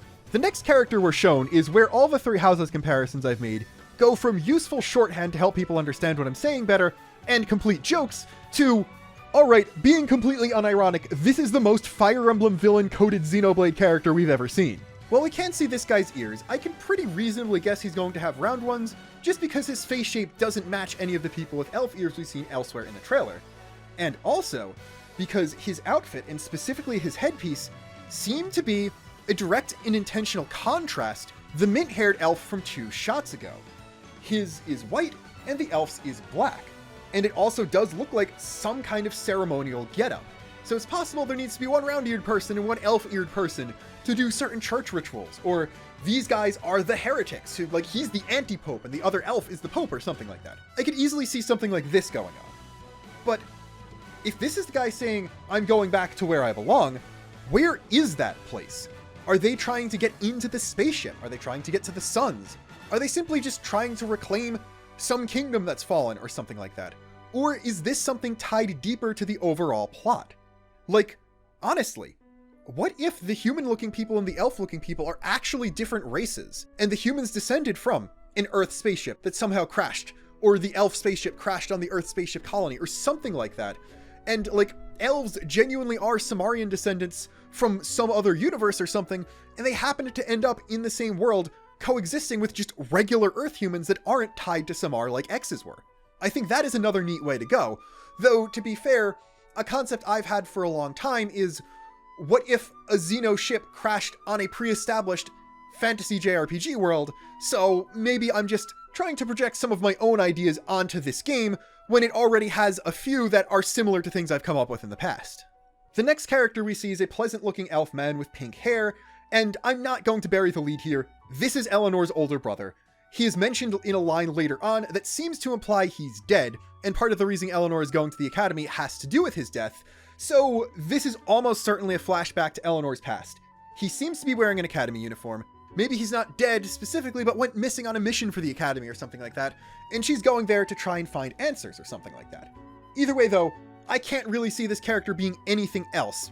Maybe he's purely a posthumous one, maybe he will show up in the end, maybe he's the death that sets the plot going and causes the main cast to leave the academy finally, but either way, that is clearly who this is. It seems like we might be getting a slight glimpse of Eleanor's hometown just in the background, but all we can really see is a wall or a doorway or something with some kind of rug thing hanging down, and some grass and rocks in the background, so I can't really tell you where in any of the landmasses we've seen this might be located. The next shot is of 2 characters, though I'm going to focus on the humanoid-looking one first, as we see something I'm not quite sure about. The person's wearing some armor on their legs and has at least fabric on their body, as well as wraps extending from their hand all the way up their forearm, and they're holding a very evil-looking weapon that, curiously, just kind of has an empty hole where a cryststone would be, that, I don't know, kind of makes it look a bit more like a Monado than any other weapon we've seen so far. I think it most closely resembles Lucky 7, and maybe it's made out of this universe's version of Origin Metal or something like that, and it's capable of stealing memories and souls or whatever from Cryststones or something, or it's just a cool looking weapon an antagonist who's powerful enough to not need a Cryststone is holding. The other character, though, is the more interesting one, as it's a cat-like person with kind of martial arts getup who's stanced up and has eyes sort of similar to how Napon look in Xenoblade 3, as well as a tuft of hair and fangs, so like, I don't know what to make of this. Obviously, there are no Napon in this trailer, and that doesn't mean there are not going to be any in the game. It's very likely they're just out there somewhere and haven't been seen yet. But I think it's kind of curious that we have two completely different looking races of cat people. We have one that's larger and has different skin tones and builds than most humans, and one that's smaller and looks a lot more like mascot characters. So, this character is next to an antagonist and seems to be walking alongside them, but that doesn't mean they're evil. And this is also the first person in this race we've seen so far, so if one of them joins the party, it doesn't necessarily have to be this individual person. Either way, though, they have a shield with some sort of emblem on it on their belt, so it looks like they might be an agent of some faction or some kingdom or something, and are just walking with this antagonistic looking person. In the background, we can see what appear to be flower beds and some stones on the ground, as well as maybe a blue banner and a fountain or something in the upper right hand corner of these early frames, which suggests to me that these are characters attacking the academy, and at some point the academy being besieged is going to be a major plot point, and maybe this could be another thing causing the characters to flee out into the world. Speaking of out in the world, we have this new woman who's wearing a skin-tight bodysuit and carrying a staff, fighting Eleanor in a location that seems new, but might be close to a location we've seen before, as the big Leftheria-looking structure is seen in the sky very early on in the clip. She has makeup on and is wearing a mask, and although her outfit is very Eastern themed, which clashes with a lot of the aesthetics we've seen so far, I wouldn't be surprised if she is in the same faction as the Mint Elf person, just because they give off a similar air to me for whatever reason that is. Maybe it's just because they're the only two characters with visible makeup, which is probably not a good criteria to lump people into a faction together, but I don't know, it is what it is. Either way, this individual with the staff is clearly from somewhere we haven't seen characters from before. And although the battlefield itself seems to be a bit more abroad than anywhere we've seen characters fighting so far, Eleanor is still wearing her school uniform. Now, this could be someone from another region coming in to administer combat exams to students, or it's a Xenoblade 3 case where the characters do change outfits at some point, but you can just use the event theater to change the outfits characters are wearing when you replay a cutscene, so they just have Eleanor in the same outfit for every scene in this trailer, regardless of when in the story it takes place, which would go very far to obfuscate any potential spoilers we could glean from this trailer. But we were also explicitly told that these scenes were from the early bits of the game, so it is entirely possible all this stuff does happen during the Academy arc, with the exception of the one shot of the guy on the dragon. Then we got what kind of looks like a boss intro scene. We're taken to a cave, it looks like there's a waterfall in the background. I can't quite tell what those branching things behind the guy are, like is that an actual gnarled tree? Is that some sort of ancient sculpture, or is that just a rock formation? Though from the walls, we can see that it looks like there are a lot of stalactites, so we might be in some sort of cave with a lot of sedimentary water dripping down and forming new formations, so it will be interesting to see where in the world relative to other locations this cave actually is.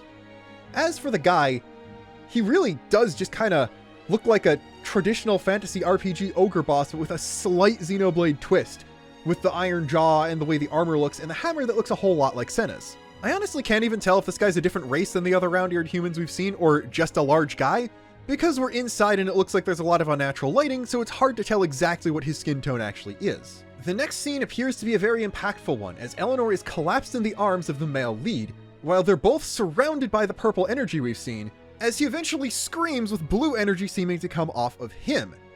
This looks a lot like a typical power awakening moment, and considering we've seen him use powers without his Cryststone before, it is very possible that Eleanor gets injured and something about her powers or just him reacting to that is what causes his powers to awaken and allows him to use so many of his abilities without the Cryststone. As much as the floor and all the different colors of energy emanating off the two of them look like Origin, and as much as this does clearly resemble a lot of the scenes we saw of various Noahs and Mios dying near each other, This is not in origin. This is not what this is. This has to be Eleanor almost dying and that causing him to power up, or siphon off some of her power, or whatever, and that's how he awakens to whatever his true strength is. I just can't see them debating us with a female protagonist and then fridge her for the male protagonist character development. That's just not something Xenoblade would do. Yes, Fiora, but she came back, and she was not billed as the main protagonist, Shulk was. Eleanor is clearly the main protagonist of this game, especially because we don't even know what the guy's name is yet. Would like to reiterate though, especially in the close-up shot, he's got a lot of colors flowing around him that look a lot like the Rift, so I really have to say that's at least where some of these people's power comes from. The next shot is of the purple-haired girl in a robe we haven't seen before, dancing and doing some sort of ritual-like thing while surrounded by motes of light. There's a fire in the background. This could potentially be the fire we saw earlier. It looks like she might be on a beach. And the motes of light are both blue and greenish yellow, the colors representing Keves and Agnes, and not the actual colors of the light motes dead people give off in Xenoblade 3. I don't know if this means anything. This might just be a color reference. And the light surrounding her, while it is green, I think it's more of like an aurora green than the kind of green in the Numa core, so I don't think that's supposed to be a reference to that. And it could very well be possible that the motes mean something completely different in this context and don't really have anything to do with what they represented in both Xenoblade 3 and XDE. What I do think is worth pointing out, though, is the staff planted in the ground behind her, as it is the same staff the image projecting person uses in the scene with the character I postulated was her father, so that draws another thing close to them. Maybe her family or house or whatever has a monopoly on this sort of magic, and she's doing a ritual to charge the staff, to contact someone, or something like that. Considering we've seen the purple-haired girl in the party already, the next few shots of characters appear to be from the same cutscene, depicting the other party members reacting to the dance. In order, the characters shown are the blonde guy, the elf girl with white hair, the elf boy with red hair who we can now also see has freckles, who I believe is also the dragon rider, Eleanor, and the male lead, before cutting back to the purple-tailed girl doing a twirl and sending energy motes skyward, in a pillar that looks like it goes right up to the 5 small suns, and is the same color as the big sun in the middle. So it looks like this girl's special ability is actually changing night into day by lighting the big sun. So I might be completely backwards with my earlier theory. Something is causing night to fall over the world, and we have to keep restoring day by going to various places and performing this ritual. It's interesting because neither the male main character or the female main character seem to be the ones with the power to do this, and I think this also lends more credence to the theory that blonde guy was actually talking about purple-haired girl when he stated some unknown female character's power was greater than expected. Maybe it's actually the case that all 6 suns are supposed to be big like that, and not only do we have to completely restore the 6th one, but also light up the other 5. This is something I only just noticed while going through the trailer, and not something I'd already thought about before I started recording the video, and it has me extremely excited for what this could even mean. Because this is a character who I think you can pretty reasonably draw a lot of parallels to Yuna from Final Fantasy X with, but she is not the female lead, that is Eleanor. She's not the deuteragonist of the game, that is the unnamed male lead, who I've been told to make a joke comparing him to Heathcliff Limbus Company, which yes, they look similar, but I don't know why that's funny. And we can't glean anything about potential romantic dynamics among the cast just from this, so I can't even begin to comment on her potentially being Eleanor's main love interest, as Yuna is for Tidus. There's also, of course, the chance the scene is just metaphorical, and we're not literally reigniting the sun, but she is sending the color of the sun up during the night when that sun isn't present, so I don't know. It seems like that could be another thing that's going on here among all the other stuff that seems to be happening. There are a lot of moving pieces, and it really feels like we're doing a Xenoblade 1 or 2 again, in the sense of we are completely establishing this world and its rules from the ground up, and getting really in-depth with a whole lot of different things. X did this too, but the main culture is humans from a near-future Earth, and most of the alien cultures are only defined in how they interact with the new setting of Mira and the new people they found themselves encountering. So while X does have a lot of fantastic world building, it's not in-depth in the same way I'm talking about, and the way it looks like they're doing in this game, which is also something that was definitely absent in 3, though this was just straight up by design as part of the way the world is set up, and part of why the world of Ionios is wrong. We go from a night sky with 5 suns and a 6th potentially being lit, to a sprouting plant with 7 buds on it. This could just be a match cut to something that is grown by sun for trailer purposes, and this is just part of an establishing shot for some other cutscene. But if this is intentional, this could be symbolism suggesting that, okay, maybe we're not just doing something with the 6 suns that exist, we're finding and lighting the 7th sun. There's a lot of ocean to be seen in a lot of the sky backgrounds where we can see other landmasses and stuff. Yeah, there's a lot of other cool looking land, but there's also a whole lot of water. So we could even be getting some golden sun up in this and trying to light lighthouses to create a new sun or something like that. And that could also stop an antagonist's plot or save the world or something like that. There are so many different ways it can go, and just based on this, I couldn't tell you which of my 12 ideas it actually is. I wish I could tell where this plant is planted. Like, yeah, it could just be the academy, but it could also be a castle. It could be Eleanor's family's manor or something like that. And I feel like I'd be able to crack a little bit more of the story if I was able to tell exactly where this is. Because if this is something closer to Eleanor's family, especially because she is the next person we see, then this plant itself, and maybe whatever color its flower is, could have some symbolic bearing on stuff that goes on in the story. Or just something related to Eleanor's backstory, or even if it's just something as simple as the crest of her house, that would be a neat, cool bit of information to get. But I can't tell. This could easily be a flower bed at the academy too. By the way, the voice line playing during the dance scene is, "Now the time is upon us." And I think this is likely the purple-haired girl speaking. Now that we know she has some Shrine Maiden aesthetic and characteristics to her, I think this is a voice that fits her a lot, even if prior to that it seemed like she was more of the meek best friend character who Eleanor meets upon coming to the school and helps her find her confidence and come into her own. But it seems like she has her own very important thing here too.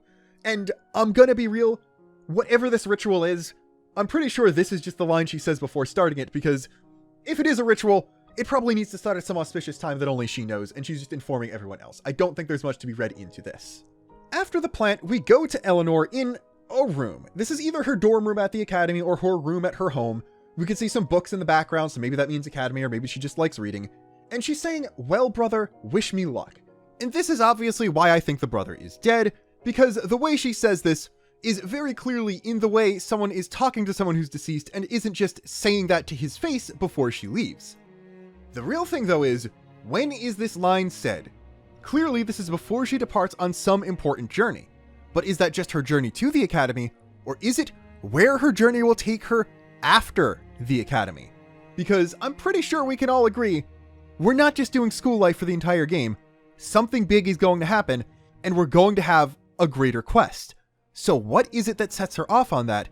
And is her going to the academy or is her leaving the academy more related to what happened to her brother? This is what we don't know. I could very easily see her just wanting to take revenge or find someone who's missing, but it could be something bigger than that. Maybe her brother had some sort of secret that he told her, and Eleanor is the one who's going to be able to unravel this kind of mystery. I really couldn't tell you quite yet, and I think we're going to need a couple more blurbs and character descriptions before I can even begin to figure out exactly what's going on here. The last voice lines go back to the narrator. The first is a shot of all 6 suns either at sunrise or sunset, simply saying this is a land warmed by the light of 6 suns. Is this the dawn that comes after the purple-haired girl dances? Maybe. Is this a sunset where we see the 6th sun go out for the first time and learn a bit more about how the day-night cycle in this world works? Also maybe. All we get is the shot of the sky, so I couldn't tell you. Though this is a cutscene where we're looking at a starry sky, but every time we can see something even remotely close to the sky during gameplay scenes, it is just the land curling up. So I think Ringworld might be the most likely. If you look to the sides off the edge of the world, that's where you can see space, but I'm not entirely sure, because if it's orbiting the way I think it's orbiting, the suns would still be in the middle. So it's possible that the world is concave in a different way, like maybe it's part of a concave sphere and you have to look in one direction to see the sky, or something else like that. I'm really not sure, but I'm curious to see, eventually, inevitably, once we leave Anshar, what the world looks like from the outside. The next shot is a cool one. It's the big Xenoblade shot, TM, and I think it's extremely likely that some version of this is going to be the box art for the game when it finally releases. It depicts Eleanor and the male lead on their mounts, riding off into the distance with the world curling up in front of them, with sprawling landmasses waiting to be explored. Directly in front of the pair, we see what looks to be ruins, and the grassy fields give way to an icy region before it goes to some kind of desert thing with weird green plants, and eventually back to a grassy area with the big arches, and what I at first glance thought was a swamp, but actually appears to be fields surrounding a town with a tall blue tower that looks somewhat similar to the big crystal thing outside the port town at the beginning of the trailer. So it seems like these big crystals probably hold anima energy and are important to civilization in this world. As the camera pans up, we can see a few more bridges connecting islands together. This very interesting looking massive chasm that I can't tell you where it goes, because that looks so deep like it would go outside the world, but maybe this used to be a thruster on the colony or something like that. And all the way to the right, we can see the Cauldros looking place again, which doesn't seem to be connected to anything, though it does look like it has another one of the crystal tower things, and either a coliseum or a small building on a little offshoot island, so it looks like it might even be slightly inhabited, despite being, you know, a lava world. Oh, by the way, the voice line playing is, "And it is here where mankind would learn that the vengeance of a fallen god had yet to be fulfilled." So, we're gonna circle back to that and make that the last thing we discuss here. Crystals and light really do seem to be the theme of this game, as the thing messing up the letters in Xenoblade this time is the kind of chromatic aberration effect that we see around several characters when they activate their anima powers. The letters themselves have crystalline facets in them, and the aberrations do take the form of most colors of the rainbow, but primarily lean red, purple, blue, and green. These are, of course, the three colors of the Trinity processor plus blue, which is kind of between a few of the colors, and also the color we see emanate off of Eleanor's weapon and a couple other people when they execute powerful attacks. So these just kind of seem to be the base colors of anima magic. Though to the top right of the X, there is basically an entire rainbow, and all of the colors are pretty well represented throughout the entire logo. It does just even out to white light, as that is what the rainbow actually is, white light split up into various wavelengths. So I'm starting to think, is the symbolism of there maybe being a seventh sun actually real? Are we going to light the seventh sun, and then each one will glow a different color, and that will bring the world together? Are there 7 nations, one representing each color? That would be more factions than any Xenoblade game before has had, and arguably more nations than Gears even had, though in terms of total factions, I think Gears and Saga still have it beat. And the game is called Genesis. The theme is light. We might be igniting suns. We might just be saying, let there be light. And if there are 7 nations, each representing a color of the rainbow, and we light 7 suns, each being a different color of the rainbow, that is a very powerful way to unite the world. And I think this is a way the plot could go, but this probably isn't the final plot. This is like the initial goal. This is the get to Elysium type thing. But there are going to be complications, and we're going to have to stop a greater machination of some antagonistic faction, either before we get there, or after we get there, but before the world can truly be safe. And then there's the question of the fallen god, and who that could be. I'm going to be real with you. Well, yes, I'm certain there are going to be at least small connections to the rest of the Xenoblade series in this game. I can't see this fallen god being a returning character from another game. Zanza has been dead for a very long time. Void was trapped in a timeless limbo dimension for who knows how long, and then eventually killed. Zed effectively never existed because of Ionios. Same thing with Alpha. None of the characters we would consider fallen gods exist anymore in a meaningful way where they could be an antagonist even in another universe. Now, do I think Malos is involved in this somehow? Yes, and he could arguably be considered a fallen god too, but you have to remember, if Malos comes back, he is not going to be a bad guy. He went out lamenting that someone like Rex couldn't have been his driver, and that he was driven to villainy just basically because Amalthus' influence made him who he was. If he gets resurrected now that Amalthus is also long dead, someone who is also considered the acting god, though, again, the actual god in question was Architect Klaus, who is dead too. We kill so many gods in Xenoblade, this god probably isn't someone we know already. But if Malos comes back with no Amalthus, he's going to just be Malos without the natural requirement to be a bad guy. He's going to be a good guy. Malos, while he partnered with N, did literally already help the good guys in Future Redeemed. Like, yeah, thematically, there's probably redemption of Malos stuff going on whether or not he physically shows up. And if he does physically show up, he's not the bad guy.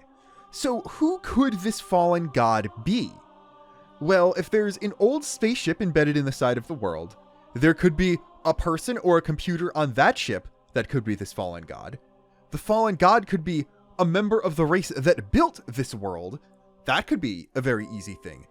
But would they just do evil Samarian final boss again? They just did that in Xenoblade XDE. That seems a little redundant to just kind of do basically the exact same thing 2 times in a row. Unless the people of Anshar are just the distant descendants of some strain of Earth humanity from this universe, I'm almost certain their origins have to do with the Samarians in some way, because that's clearly what XDE was setting up. And I think it would be cool to descend into the spaceship and learn a lot more about Samarian history and culture through data logs and stuff like that. We were not really told a whole lot from XDE, in all honesty. But if that makes another one of them the final boss, I don't really know how to feel about that. Like, we kind of just did this with Void. We went to the Rift, we had the same colors show up. We activated 6 spears to make the final boss easier. And he summoned ads reminiscent of the same final bosses from other Xeno games that I referenced earlier. So, I don't really know how to feel about that. I don't want it to be a living Samarian in any way. Machine created by them? Sure. Something else tied to the conduit? Sure. An old human or elf or common ancestor of both, revealing that the schisms between the races are just stupid and pointless because they all come from the same ancestry? Yeah, that's a great idea. Just not another living Samarian. And if this fallen god is on the spaceship, then that makes things really, really easy, whoever they end up actually being. Because the vengeance of a fallen god, a powerful entity from the long, long past when technology was greater than it was, and people were capable of building entire worlds like Anshar with their own 2 hands. Yeah, what if they had to trap it by crashing the ship into the world of this structure, the one that became this world, and it's just been trapped in the ship for thousands of years or something like that, and that led to it being worshipped by the people who lived in this world, and then that entity somehow gets out and wants to take vengeance, like maybe go after the people who trapped it in the first place. So we have to stop that. Then we have to go and take the ship out to warn those people, and so forth and so forth. There's a lot of neat threads you can go here, and I love the idea of just some magic knights from a high fantasy kingdom being the people forced to deal with this stuff and getting put on a universal stage Xeno conflict. Also, if there does end up being a conduit on that ship, and it gets reactivated after a long period of time, the ghosts might show up. Now, I know they were like really tuned into Void's conduit, and they didn't like people doing messed up things with the conduit like it seemed like Void did, and they didn't particularly seem to care about the Klaus experiment, but also, the conduit disappeared from the numbered Xenoblade universe almost immediately after it activated again, so the ghosts didn't really even have a chance to go after it. If it just kind of stays on the spaceship, or powering Anshar, or something like that, we're gonna have ghost troubles. And I really wonder where that could lead in the long run, because I can't see these characters directly running in to characters from another Xeno game within the purview of Xenoblade Genesis. I'm sure that at least in DLC, if not in this game, then for a future one, Eleanor is going to meet characters from the other 4 Xenoblade games, but whether or not that happens in canon remains to be seen. We have so many lingering plot threads about stuff with the conduit, stuff with the collective unconscious, and stuff with the ghosts, that we don't even need to go back to the other Xenoblade games for a decently long time. I'm pretty sure my dreams of a Xenosaga remake coming out about the same time as the next Xenoblade game are well and truly dashed, though, again, if they want to make another DE, that really is their only choice. But that also means that instead of following up on the ending of Xenoblade 3 and the overall plot of the Xenosaga trilogy, as I would expect a quote-unquote Xenoblade 4 coming out around the same time as Saga remakes would, we can instead do thematic parallels, pull things that weren't fully explored in Gears, Saga, or even other Blade games, and make something refreshingly familiar but new at the same time. I make no secret that I consider Xenoblade 1 to be the most quote-unquote generic JRPG of the Xeno series, and I don't mean that as a pejorative. I mean that as it is easily the most approachable Xeno game, and the best way to start the series, probably even after Genesis comes out. And you have to be making parallels between the two of them because they are both the first instance of Monolith doing something drastically different with their flagship franchise. But the situation is completely different. Xenoblade 1 is the way it is because Monolith took an idea of the bodies of dead gods Takahashi had and decided to literally make a JRPG masterpiece based on that, and somehow they called that shot well enough when we got the Xenoblade series off of that. Like, If it was any developer other than Monolith, I would call them egotistical for even thinking they would pull that off, but because they're Monolith, they did. Xenoblade 1 is the way it is because it is a Xeno game told with a more standard JRPG structure. A great many people who played that game were thrown for a loop by all the twists, but people who'd played previous Xeno games were able to tell a lot more things coming than other people, even other JRPG fans. Xenoblade Genesis, on the other hand, is masking itself in the clothes of a bog-standard generic fantasy JRPG that would have been tired even by the end of the 90s when Xenogears first came out. But it's also very clearly showing it has much more up its sleeve. Is what I see already perfect? I wouldn't say yes, and I wish we could have seen a little bit of gameplay, but this is a teaser trailer. It is allegedly only showing the early bits, and we don't really know anything because they haven't really told us anything. All things considered though, what I wanted most out of the next Xenoblade game was to be surprised and for them to do something they'd never done before, and I think it looks like they're going to meet that expectation at least. Until next time though, this has been all I had to say about Xenoblade Genesis's reveal trailer. And until then, this is Luxon, signing off.